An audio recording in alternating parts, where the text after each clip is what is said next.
going to kill me today, make the last few moments of my life the most painful. Convince me that I should be regretful and sorrowful, contrary to my current state. Tear apart my confidence, one by one, and make it feel painful. Critique my looks and make me happy to never have the opportunity to catch my own distraught gaze in the mirror again. Make me feel embarrassed to even have left my isolated house, merely for no purpose in particular, but to see the setting sun. I have seen it several times before, but at least let me see the sun barely reach the horizon and let me experience a darkness more exciting than this, just one last time. Or will you just kill me now and make my rambling stop? But please, if you feel the need, take your time, but don't risk getting caught. I won't run or attack you. I want this to happen too, even if my death has no benefits or downsides, or any overall effect on your life. Or maybe kill me slowly if it gives you more satisfaction. But either way, know that in ways that not you or any passing witnesses could understand that I'm more important than any of you. And even when warm blood isn't being fed through my body, I'll still be the most important. And I'm not disturbed by the thought of dying, because I already have several times before.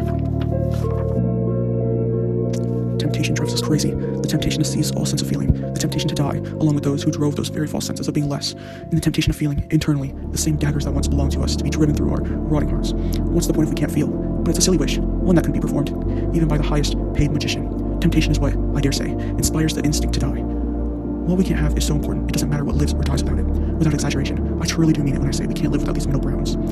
Deprivation of necessities won't kill us, but what will? Our own minds.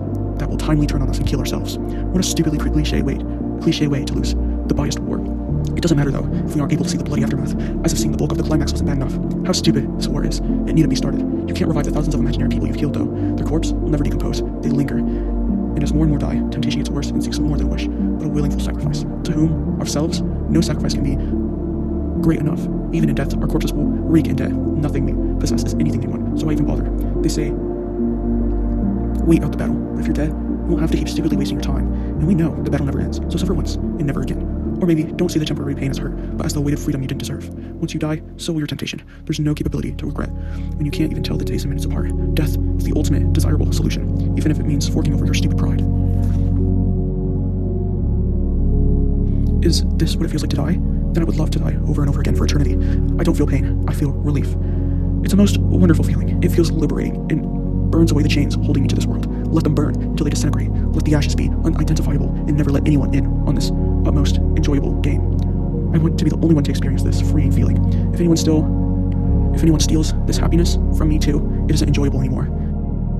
It's a flavor only I can have. A sweet, liberating, bright red flavor. Certainly a most desirable flavor. Lest I shame this flavor, might it all end in one blow, then dragging it on day after day, trying to get back. The lingering taste on my tongue. It won't go away, damn it. It teases me, and riddles me, drives me into the narrowest corner of hell. It's so desirable, but no longer can I seek the unrightfully robbed will from me. A will to have something.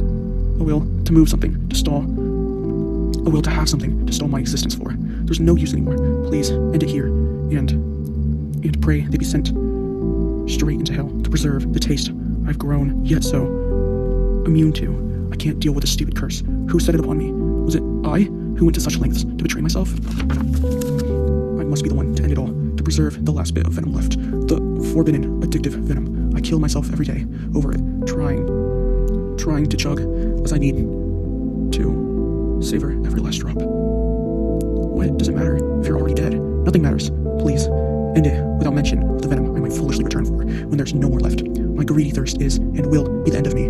There's no forever, as long as the venom's remains are still here.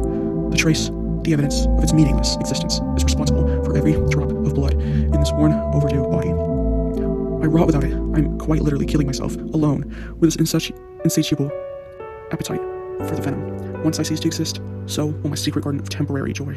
The flowers rot, die. The flower beds burn. There's no sun without the moon. How senseless, how stupid. I can't stand another second of the torture. The one thing I will never grow immune to. By far, my worst, most undesirable feature, and no one can see it.